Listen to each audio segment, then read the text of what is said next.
The problem with human being is, if they don't let the mind do something, what will happen to the mind? Huh? It will wander always there. It will think a lot, isn't it? True or not, human? You got nothing for the mind to do. So, when you don't investigate, you will have that problem. But this mind, you must give it something to do. You remember my mind sweeping method? What did I tell you? Relax, feel. Feel what? Any tension, any tightness, any stress with it. You give the mind do this, then the mind will feel. Got something to do on the top. Then it won't run away and do other things. If you are so used to the noting, then the mind is so used to noting, then only didn't wander off. Then now you stop noting. Then you tell me you follow my instruction, just be aware. If your spiritual faculty is not there, how can you be aware? You understand? Then the mental hindrance come. Actually, you are in a worse position. You understand? The mind got nothing to do, that mundane mind. So it will do a lot of other things that it wants to do. And this comes from your heedless thinking, your conditioning, the way your mental conditioning is conditioning you. So when you have this type of question, you have to ask yourself, am I investigating? So if you don't quite understand what I am trying to explain to you, you have to ask. At least you ask. But till I don't know, my mind cannot stay calm. No. Then I don't know how to be aware. That is the right question. You can follow. Huh? At least you try, because when you say, I don't know anymore. I just follow relatives' instruction.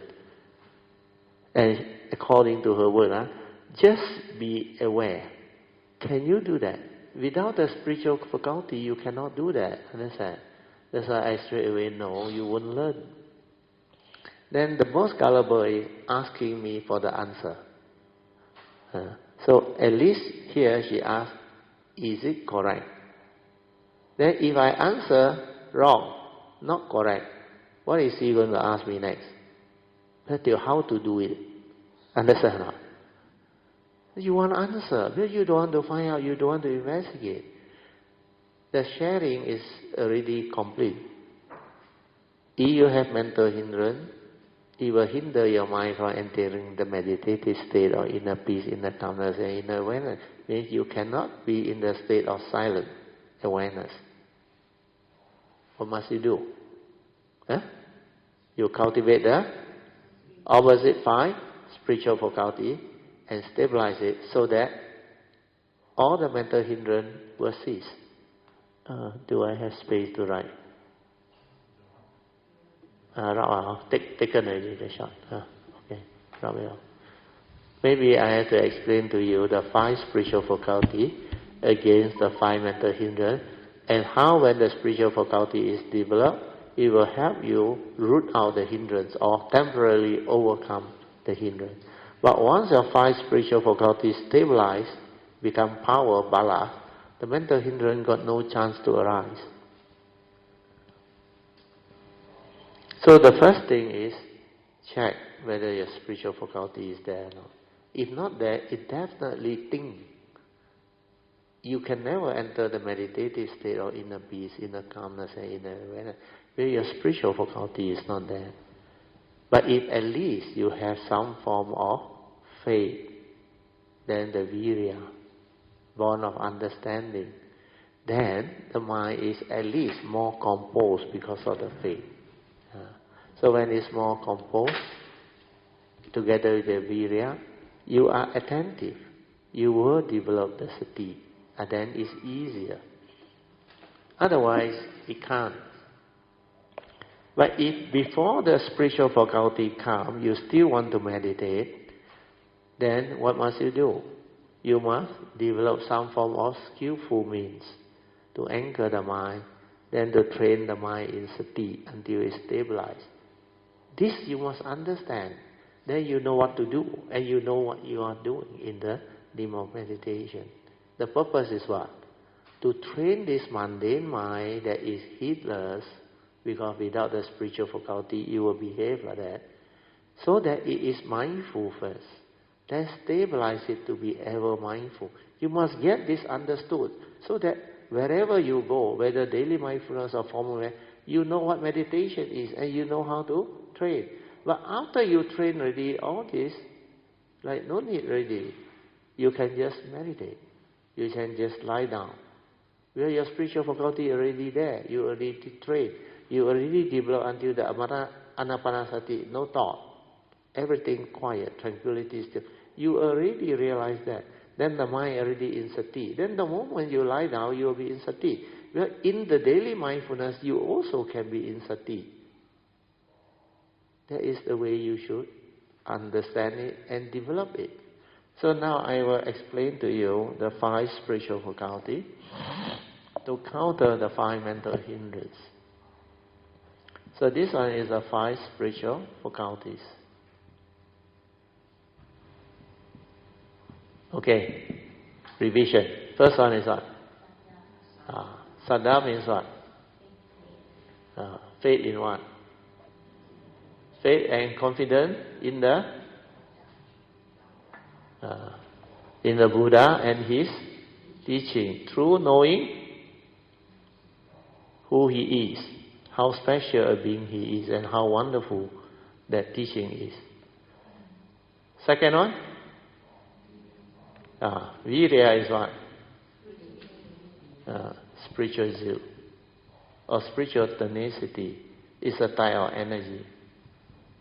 After you understand who the Buddha is, how special his teaching is, and how wise a being he is not only enlightened, he is fully enlightened, perfected everything.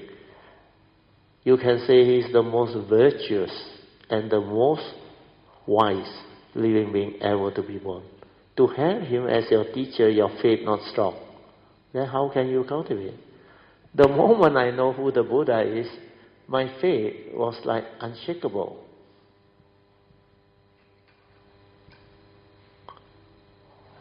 At that time, the moment I read the Four Noble Truths, I was so amazed that this teaching is available, exists. Then the third one is what? Mindfulness, sati. This one is most important.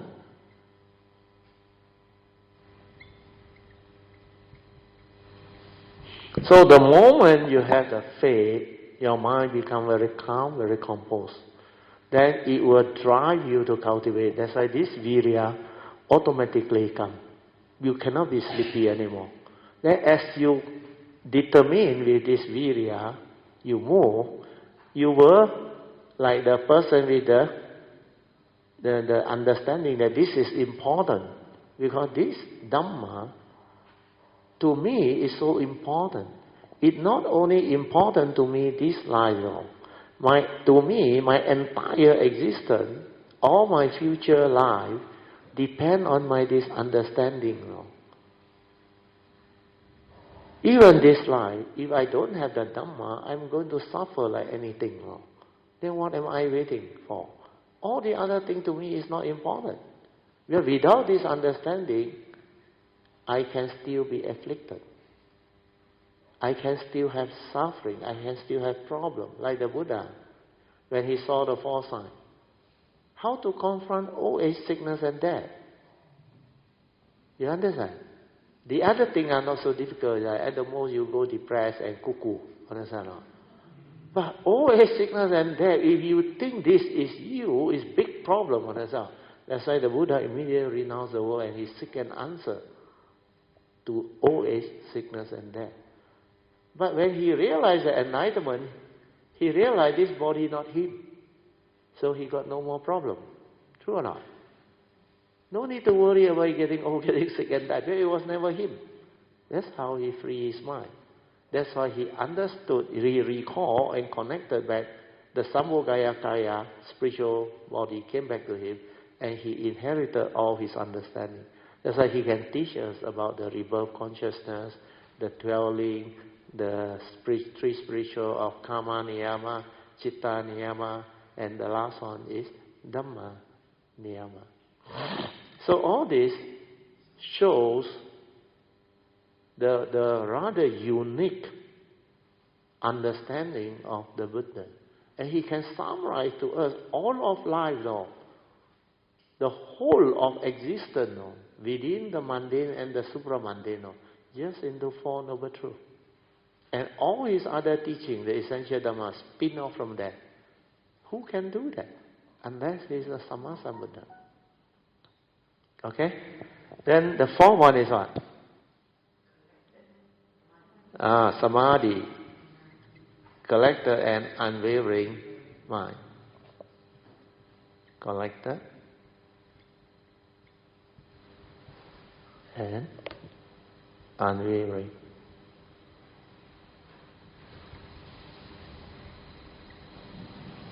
Mind. Last one, panya, wisdom. Wisdom. Then what is the opposite 5? The mental hindrance. So this is spiritual faculty. 5 mental hindrances. See, the word hindrances is very important. It hinders your mind from entering the meditative state of inner peace, inner calmness, and inner awareness. Maybe I use the green one. Can you all see the green one? First one is sensual desire.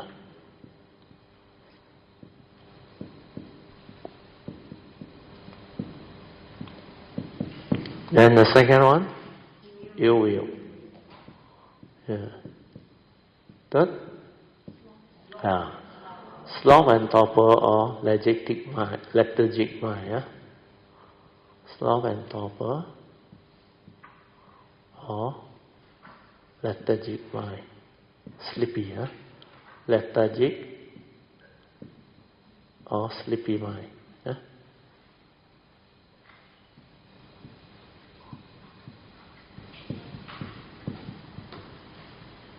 Why? The fourth one? Restlessness of mind. The mind is restless.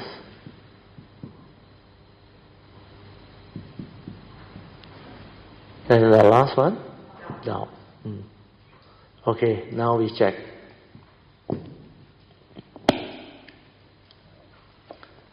When you have faith in the Buddha and his teaching, when you understand clearly who he is and how special a being he is, and this teaching can enlighten you. And it can bring about understanding through enlightenment that free your mind from all suffering. And you are still waiting for what? You not enough suffering. You still want to suffer. To me, I will go all out and look for this type of teaching. Understand?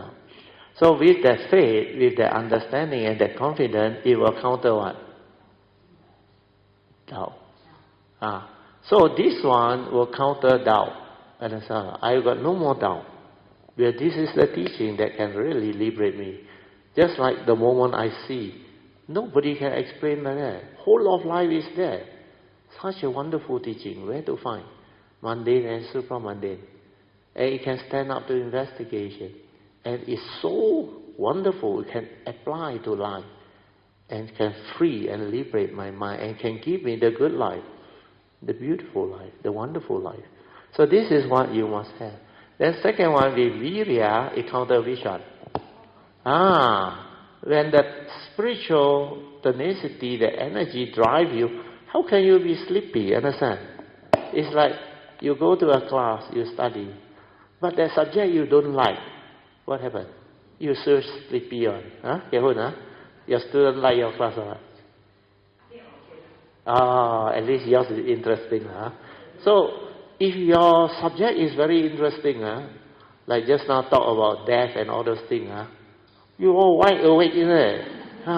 Dinner also, never mind, can wait. So the virya is there, understand? The faith is there.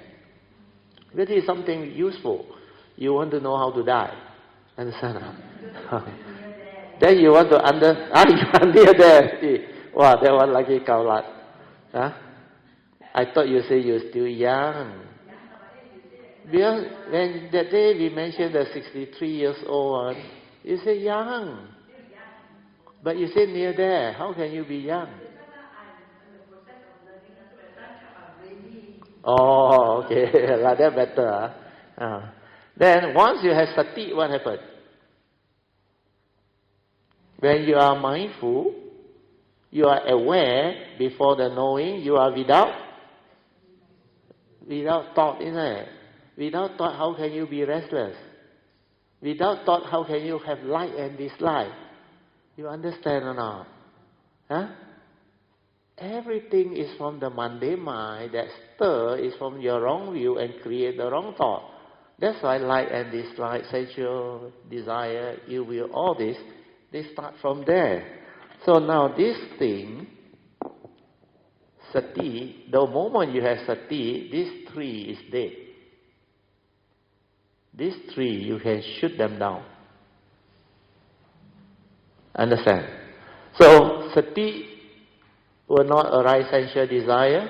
Sati will not arise ill will where there is no thought. Then no more restlessness. So all the five, gone. But fourth and fifth is also very important. Because when this is not stable, you think so easy to wipe off this tree. The habitual tendency keep on coming. And your sati is 6:30. Understand or not? Not only sometimes mindful, sometimes not. Most of the time not mindful. You are not stable in the daily life. Maybe when you sit in the formal meditation, can. Understand? We are in a conditioned state, you can make yourself calm. Yeah? Setting very good, tranquility very good. The environment is very conducive. So the first type of peace is dependent on the environment. You understand? So that type of peace is not stable. But when you train until it becomes samadhi, what happens? Collected and unwavering. Then at the moment of sense experience, do you stir anymore? That's why this one, samadhi, once it's developed, the real healing happens. Understand or not? This tree, straight away die. You know why die?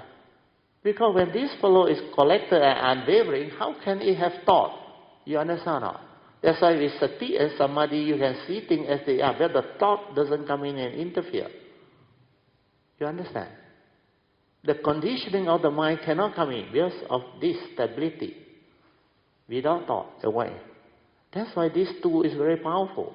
Then, once you have this ability, your mind is most of the time quiet. That's why when you are here, you can develop wisdom.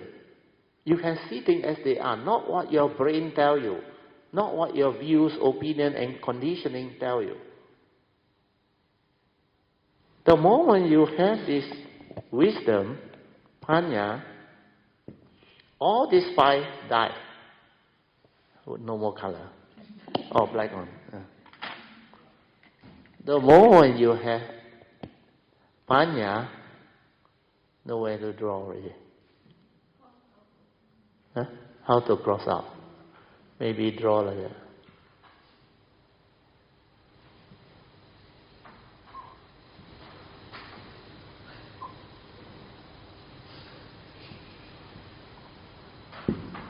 All these five, gone. Oh, PG very smart, cross out. Okay? Now you understand. When panya comes, the mind cannot have the stirring and movement. There's no more wrong view. Understand? Why did you become restless? Want to think is one thing, but what is the cause behind? Why is your mind restless, not peaceful? Of course, wrong view, all those things, but what is the basis behind? You must have problem. Of course, delusion. Human being like this word, no. I have problem. No. Problem means what? Health problem. Huh? Financial problem. Relationship problem. My girlfriend want to dump me already. Oh. Then what do you have? Fear, worry, anxiety, sorrow, lamentation, sadness. Then can you be peaceful? You come also, you got no mood to listen. That time during the early day when I teach meditation, they came in. Then after the 1 hour, then I asked. I say, anybody got any question or report meditation? So as usual, everybody they not put up hand. But the new people very interesting. They are very keen. So I say, you are new. How do you feel? He said, but you cannot meditate. Why? He said, the moment I close my eye, wow, all my thinking start. My problem, my worry, everything. Oh, I said like that. Then what you do? He said, everybody don't move. I also don't move. Actually, he was suffering down there. I said, you better go and sleep. At least you feel better. So when you have problem, when you attach and worry about the problem, of course behind it is what you all say, delusion, understand, defilement, all these things. But to the lay people, the heedless people, the very, very powerful word that they can understand is problem. They have problem.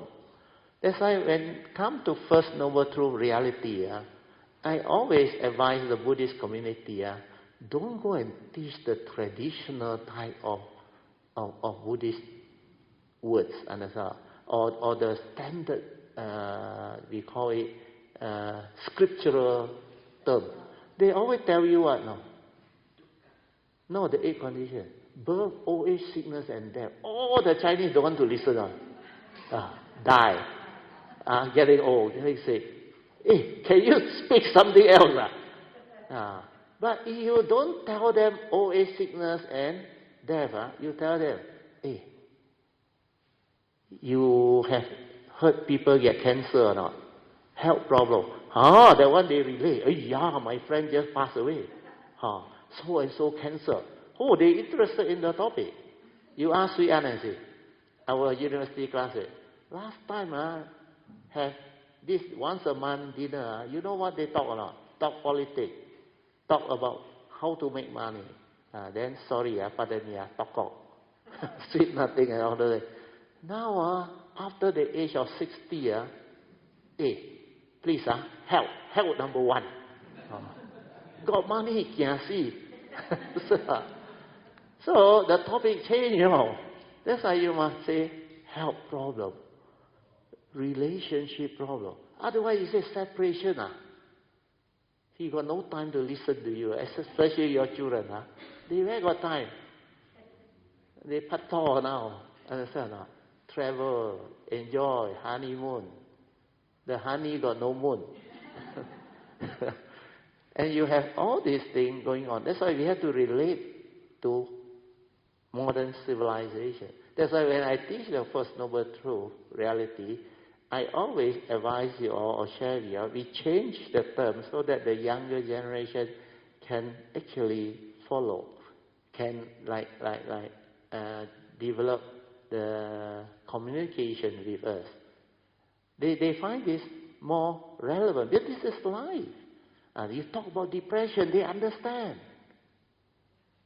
Because a lot of young people get depression. Understand? So all this they understand. Then insomnia, cannot sleep. Relationship problem. My girlfriend don't like me. Want to commit suicide. A lot of these things going on. Get who know, So you have to talk in different terminology. Like getting old. You think you talk about getting old, they interested. You tell them dementia, Alzheimer, they're very interested. You got cure. You got medicine. My parents need no. My grandparents need no. Then they will be interested. Understand? So it's how you actually communicate with them through words and terminology that they can understand. This is what the Dhamma is.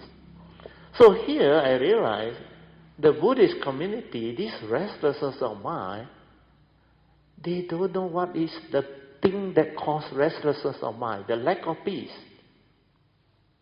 You remember what I always ask you or not? Why are you not peaceful? Remember or not? Why are you not happy? Then I give you the very important pointer or hint. Whenever you are not peaceful and not happy, the evil roots are there. That is the best check on yourself. If you tell me you have mindfulness, you are cultivating mindfulness, when you're unhappy, miserable, also you don't know. What mindfulness is that? The moment I saw the sign, I very attentive already. This is the sign. The moment you are unhappy, not peaceful, you have problem. Understand? The evil roots is there. And during that time, you are not peaceful because you are restless. Because you got fear. You got worry. You got anxiety. This is what is happening. And this is not thought. Every time they tell you restlessness. Yeah. Then the last one is doubt. Do you know what type of doubt or not? You never inquire that. You only remember the word doubt. Yeah. Oh, that one is also doubt. My daughter gives some example. Doubt about the practice. Doubt about whether you are doing it correct or not, and all those things. So here doubt means you are not sure. Not sure means you don't have faith, you don't have confidence. Here you don't want to find out what is meditation, as taught by the Buddha. So you tend to have doubt. Then when you do, because you have doubt, the faith not there, you cannot gain any progress. You understand? It's just like when you want to go for exam. When you doubt, because you are not prepared, understand? Then you also cannot understand what the exam question is going to be like, because you didn't really study or find out what that thing is. So it's the same. So when you have doubt means you're not sure. So first is you doubt yourself. That is the worst. You doubt yourself means what? I very child, I cannot one. Oh. You tell me also no use one. You give me the best teacher also no use. It's just like people without confidence. They doubt that they can do it. So like, let's say somebody come and tell you, hey, you can do better, no? You come. I take you there. Go and do investment, he tell you. Then he said, you understand? You can be successful. You can make a lot of money. He don't even want to listen. Not for me, this one. You know, I cannot. So that doubt itself actually stop you from even finding out, investigating. But the one that has potential and is able to make it, you know what type of quality they have now? They always say the quality or character of the wealthy people who make it, and the one that is not successful and don't make it, they give a lot of example nowadays, I think, in the WhatsApp and all those things. And what is the main example they give? They say the one that has the potential to make it, he will look at it and become very interested. Okay, I will give it a try. Because you got nothing to lose there. But the moment you doubt, what happens? You don't believe anymore. No? You straight away don't even give it a chance. No? You just close the door. Finish. That's why they forever within the comfort zone. Forever they stay the way they are and they never change. And they are poor. Whereas the rich one, if this one fail, try another one. Then one day you will hit the right one. So you must have this confidence in you and willing to listen, have an open mind. But here, the 5 mental hindrance, the doubt here, the Buddha means is different. Doubt means you lack confidence. It's okay, don't worry, chill. I think weather cold, that's why I have to wear. It's getting chilled. You need your warm clothing, better go and get it. So this doubt here means you don't have faith in the Buddha, in his teaching. Because you never find out. You never develop the understanding. So when you don't have faith in his teaching and the Buddha through knowing who he is, you will have doubt. Because you don't know what you are doing. Then you say, people tell me only, the Buddha fully enlightened, no. Sure not. They were that one, no. Then they say, I heard people say, especially the Christian, no. Buddha is not God, no. He is a human being like you and me, no. You pray to him for what? When you hear this, which one will you decide? Theirs is God, no. Yours is human being, no. Like you and me, no. Then you start to doubt. Understand? No? Hey, maybe they are right, no. He's not a God, lah. Why should I pray to him? Why should I believe in him? Why should I have faith in him? So you always choose a more powerful one. Because theirs is a God, no. Almighty, can assure you eternal heaven when you die, Even before you die also can assure you. As long as you believe. So when you have this, then you create your own doubt. And this comes from coming. But if you have been a cultivator, unshakable, like my nature when I come, I go and check and survey all the religions. None of them can answer me. When you have that from the past, you will not have doubt. But because not everybody has that type of parami, the past, cultivation, all that. So this doubt you have to overcome through a very strong faith. The faith must come from understanding, not belief. Belief is blind faith. You understand, right? Whereas if you understand, your faith becomes unshakable, Jenny. Without the mental, spiritual faculty, you cannot deal with the mental hindrance. That now you start to see how the mental hindrance can be rooted out. So spiritual faculty is very important. And it's not difficult. You only have to do sati and samadhi. And all this gone. In fact, the first three already good enough. But better to have samadhi. Then the mind becomes collected and unwavering. It will not stir. Then you will develop all the wisdom and understanding to finally, permanently deal with all this. Then they cannot arise. When this one becomes power, balas. You know what is balas or not? It becomes unshakable. Your faith unshakable, your virya unshakable, your sati unshakable means ever mindful. Your samadhi unshakable means this samadhi is really collected and unwavering. Later on, born of wisdom, this one becomes upeka. This one transformed to become upeka. So when wisdom come in, panya come in, this one become upeka. 1P or 2P? 1P. Okay, thanks, Ingrid. So this one is equanimity supported by wisdom. Supported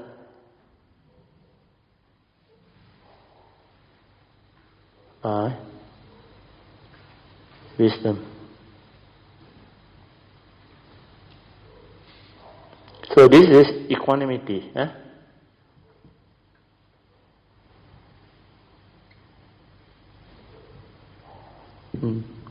So this is the real upeka. The one in the conditioned state one is not the real upeka. The fourth jhana, all those things, is not the real upeka. So this is clear. That's why you will understand what meditation is. Check. Spiritual faculty there or not. Not there, cultivate. If not there, still want to meditate, mind sweeping method, combine anapanasati.